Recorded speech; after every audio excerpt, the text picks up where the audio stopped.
Salam kenal kembali dengan kami, perjalanan seorang mualaf. Ia seorang wanita bernama Rina Diana. Dari mualaf hingga mantap berhijab, 11 tahun mendalami Islam seusai menjadi mualaf, aktris film FTV Rina Diana ini mantap berhijab. Merunut ke belakang, keputusan Rina menjadi mualaf merupakan hidayah yang tak ternilai. Ia menjelaskan bahwa hidayah tersebut datang begitu saja saat memperhatikan orang salat. Sejak kecil memang Rina mengikuti keyakinan sang ayah yakni Katolik. Sementara sang ibu beragama Islam. Melihat mereka salat, aku ingin belajar salat juga, tuturnya di dalam salah satu kanal YouTube. Maka di tahun 2010 Rina mulai mempelajari agama Islam. Setahun kemudian ia mengucapkan 2 kalimat syahadat. Rina semakin memperdalam agama Islam dan telah menjalankan ibadah umrah bersama ibunya di tahun 2018. Semua berproses baik. Kini Rina memutuskan untuk berhijab. Keputusannya mengenakan hijab ini sontak mendapatkan sambutan positif dari para penggemar. Alhamdulillah, semoga istiqomah kakak cantik. Adem liatnya. Tulis akun @cherry_li pada unggahan Rina Diana. Awalnya ketertarikan dengan Islam diawali dengan senang melihat orang lain yang menjalankan sholat. Hal tersebut membuat perempuan berdarah Manado Pakistan itu juga ingin mempelajari ibadah umat Islam ini. Kalau lihat orang abis sholat, aku tertarik, pengin belajar sholat juga. Jelas Rina. Selain tertarik melihat orang menjalankan sholat, Rina juga menilai wanita berhijab tampak berbeda. Tak hanya cantik. Baginya, wanita yang tampil mengenakan hijab memiliki aura yang terpancar. Aku melihat perempuan pakai jilbab, auranya itu terpancar banget. Pas aku jilbab, teman-temanku komentar katanya cocok banget berjilbab, ujar Rina. Namun, Rina baru memutuskan untuk menutup auratnya dengan menggunakan hijab pada awal 2022 lalu. Perubahan penampilan artis cantik ini terlihat dari unggahan foto di akun Instagram pribadinya. Di sisi lain, setelah mantap memeluk Islam, Rina langsung menjalankan ibadah umrah bersama sang ibundanya. Dengan wajah cantiknya pastinya tidak asing bagi pecinta FTV. Namun, tidak banyak yang tahu bahwa wanita yang sudah 8 tahun berkarir di dunia entertainment itu merupakan seorang mualaf.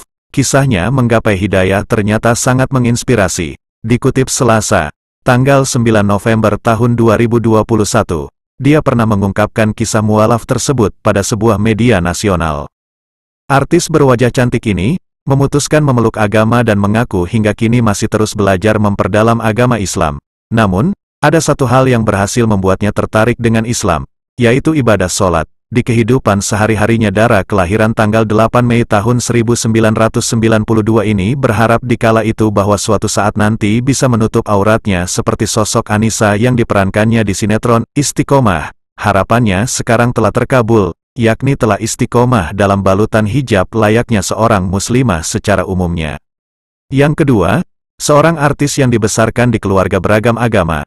Ia bernama Putri Anne yang sudah mualaf sebelum nikahi Arya Saloka.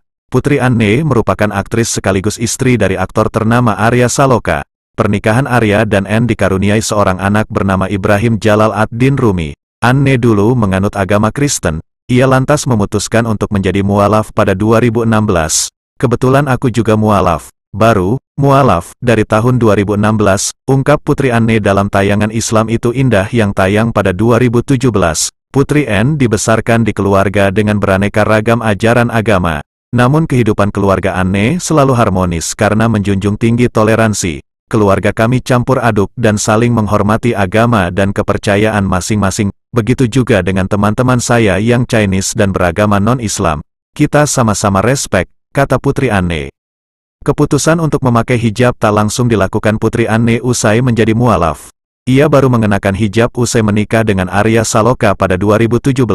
Meski hidup di keluarga yang beragam dan penuh toleransi, Putri Anne kini hanya merayakan Hari Raya Islam.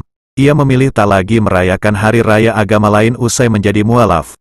Kita nggak merayakan selain Islam. Bagi-bagi angpau hanya untuk iseng aja karena engkongnya Ibrahim Chinese dan juga om-omnya Ibrahim. Saya dan Arya sudah tidak merayakan apapun, kecuali Lebaran. Untuk ucapan-ucapan anniversary kita ucapkan untuk kantor-kantor saja karena tidak berarti apa-apa, bukan seperti ulang tahun. Tulis Putri Anne di Insta Stories pada Februari tahun 2021. Yang ketiga, seorang wanita yang telah mantap memeluk Islam. Ajaran Islam menyentuh hati gadis bernama Anita Yuniati.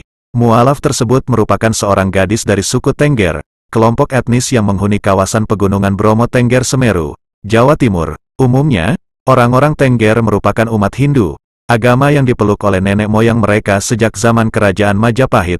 Saat berbagi kisahnya di salah satu channel YouTube, gadis itu mengungkapkan, perkenalannya dengan Islam bermula dari sekolah dasar. Di SD tempatnya belajar dahulu, para murid berasal dari kalangan yang heterogen. Ada yang beragama Hindu, ada pula yang menganut Islam.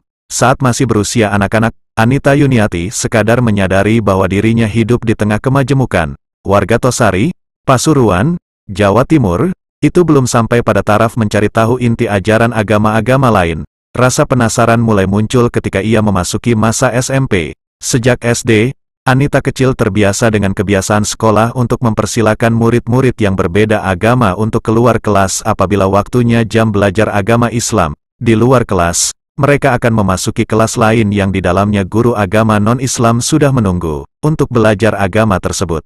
Ternyata, aturan itu juga dijumpainya di SMP. Baginya, hal itu bukanlah masalah yang berarti, sebab, adanya pelajaran agama Islam tidak berarti jam kosong.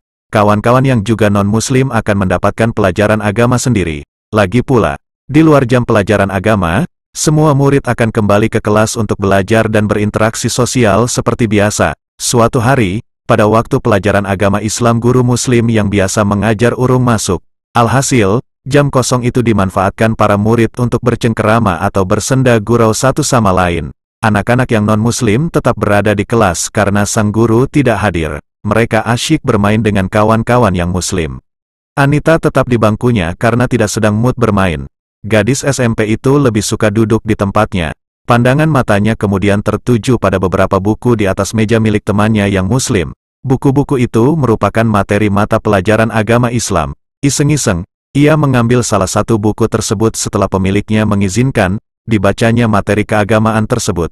Itulah untuk pertama kalinya Anita mengenal beberapa aspek dari ajaran Islam, seperti rukun iman, rukun Islam, ibadah wajib, dan sebagainya. Sejak saat itu, ia mulai memerhatikan keunikan agama-agama lain di luar kepercayaan yang dianutnya. Bagaimanapun, Islam tampaknya lebih menarik baginya.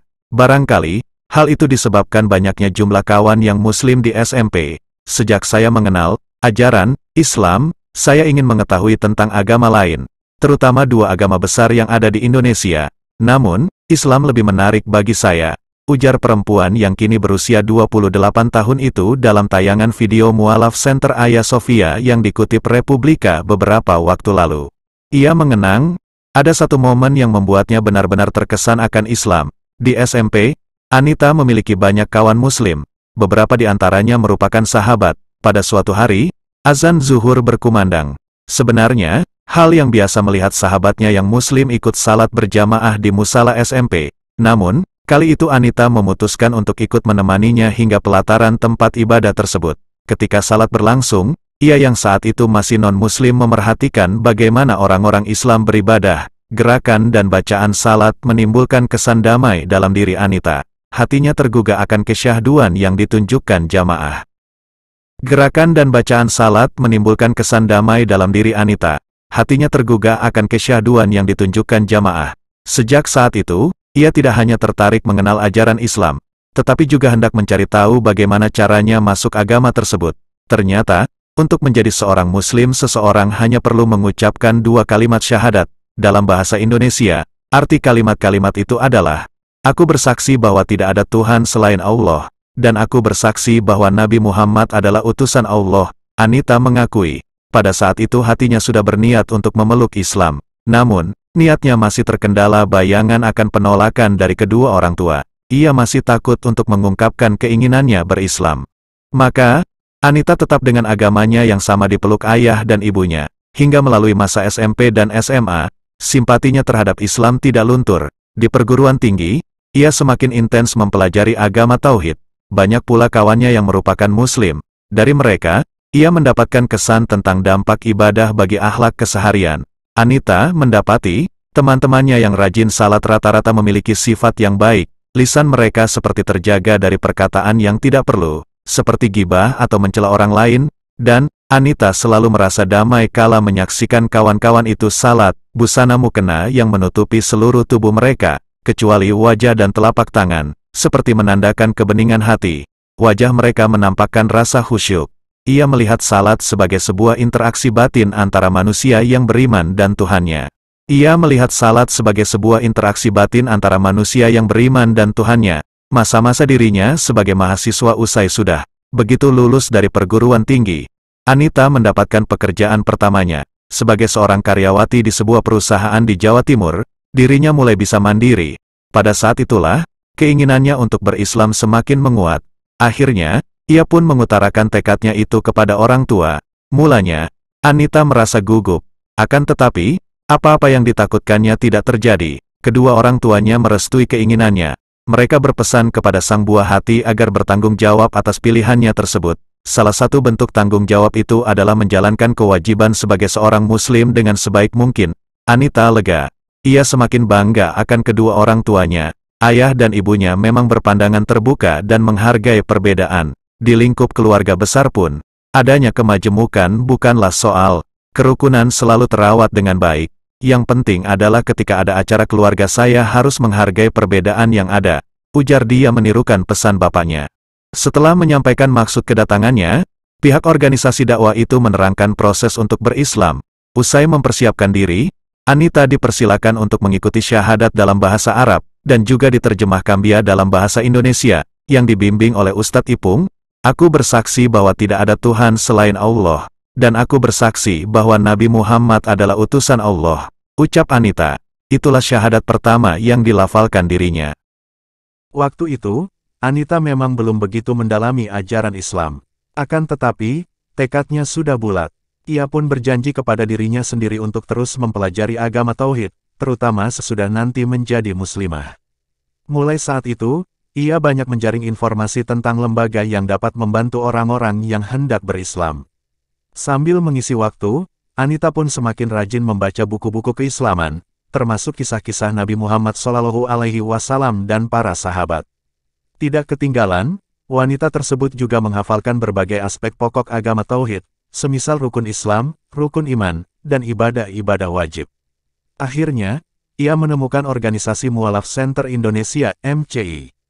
Pilihannya jatuh ke MCI Cabang Malang, Jawa Timur, atau yang biasa disebut Mualaf Center Hagia Sophia. Alamat lembaga itu tidak jauh dari tempat indekosnya. Pada Juli tahun 2021, dia mendatangi kantor MCI Hagia Sophia. Setelah resmi berislam, ia mendapatkan penjelasan dari Ustaz Ipung mengenai kewajiban seorang muslim. Di antaranya adalah mendirikan salat 5 waktu. Dai tersebut mengingatkannya akan sebuah hadis Nab. Salat adalah tiang agama. Sabda Rasulullah Shallallahu Alaihi Wasallam itu menegaskan pentingnya ibadah tersebut untuk memperkuat iman dan akhlak seseorang. Selain itu, Ustaz Ipung juga menerangkan kepadanya perihal ibadah-ibadah sunnah. Ternyata, tidak semua amalan wajib dikerjakan, sebab, ada pula hal-hal yang dianjurkan meskipun tidak mesti dilakukan. Contohnya adalah puasa di luar Ramadan, salat duha, atau tahajud. Dengan melakukan ibadah-ibadah sunnah, insya Allah seseorang akan mendapatkan tambahan pahala. Kelak di akhirat, timbangan amalan kebaikan akan berat. Dengan ridha Allah, pengamal ibadah wajib dan sunnah pun akan masuk ke dalam surga. Setelah bersyahadat, Anita mengucapkan Alhamdulillah beberapa kali. Ia merasa bersyukur karena Allah menganugerahkan cahaya petunjuk kepadanya.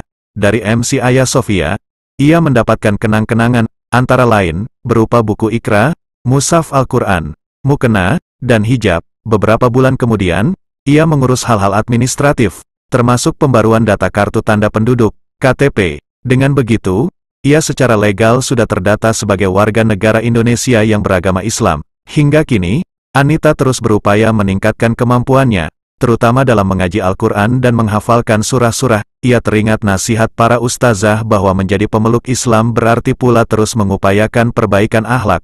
Sebab, Nabi Muhammad pernah bersabda bahwa beliau diutus oleh Allah untuk menyempurnakan budi pekerti manusia. Anita sendiri percaya, orang-orang melihat citra Islam pertama-tama dari tabiat kaum muslimin, bukan dengan mereka membaca Al-Quran atau hadis. Karena itu, akhlak bisa menjadi jalan untuk berdakwah pula, yakni membuat siapapun tertarik untuk mengenal ajaran tauhid. Demikianlah kisah menarik ini yang dapat kami sampaikan dan telah kami rangkum dari beberapa sumber. Semoga bermanfaat hendaknya. Atas kunjungan saudara-saudari kami ucapkan terima kasih. Wassalamualaikum warahmatullahi wabarakatuh.